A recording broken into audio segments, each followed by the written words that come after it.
Well, Maya is a junior at Shadle right now, and she's been like one of our best friends, and she's just like lights up a room when she's in it. Everybody really enjoys being around her, and so she's just kind of got such a big social personality and truly like the funniest and most outgoing person you could meet.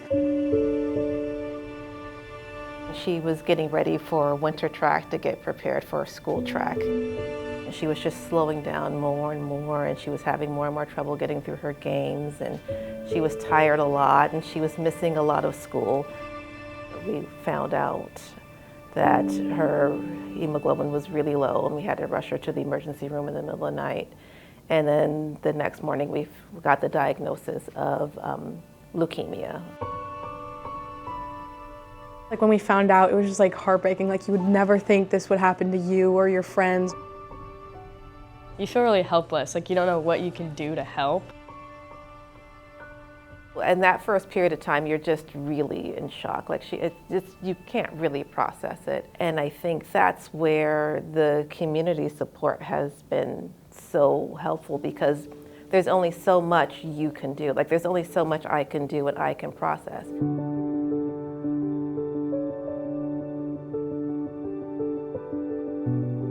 Kamilah has been here for 10 years and in the district for 20. Their roots run deep, and it's a community that is willing to step up, and we can't change anything. Like we don't have that much control, so what can we help with? Painting a bedroom. Yes, for we example. painted Maya's bedroom. Yes. They needed help with a house project, and Yes. Christina organized that. For Nathan, it's just been great having that support from friends and other parents. My husband woke up that morning, because I was in the hospital with Maya, and he just saw a lot of Nathan's team, and they go to Salk, but a lot of his football team was out there just doing our yard work for us. Christmas is a big deal, a big tradition in our family, and usually I'd go all out, and I just couldn't do anything. All three schools got involved in that. There was a card from Woodridge, Salk, and Shadle where they sent the family some things to kind of support us and help us in the hospital. But we want to see if we can get like 100+ done today. And then you fold it the other way. So we're making paper cranes, and it's like a thing for kids with leukemia to make the cranes. You take these two sides. It's supposed to give you good luck and recovery. We started making them like when she first was diagnosed in November. And one thing I really wanted to make sure happened for Maya is that the space was comfortable. We said, hey, she's gonna have to be back in the hospital around Valentine's Day. I put a few things on an Amazon wish list, and the next thing I know, her room was super cutely decorated for Valentine's Day.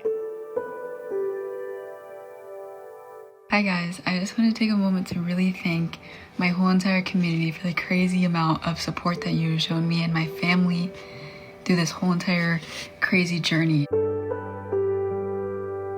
Me and Maya are gonna get a matching tattoo when she's out of the hospital. We have a lot of plans of like celebration and stuff to do after she gets out.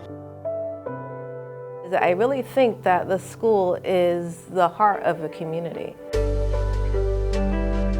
Shadle and Salk, Woodridge, like all these schools, they do care about their kids, and they are trying to help and do whatever they can. That's meant a lot to us. It's been a lot to her, and it's meant a lot to our family.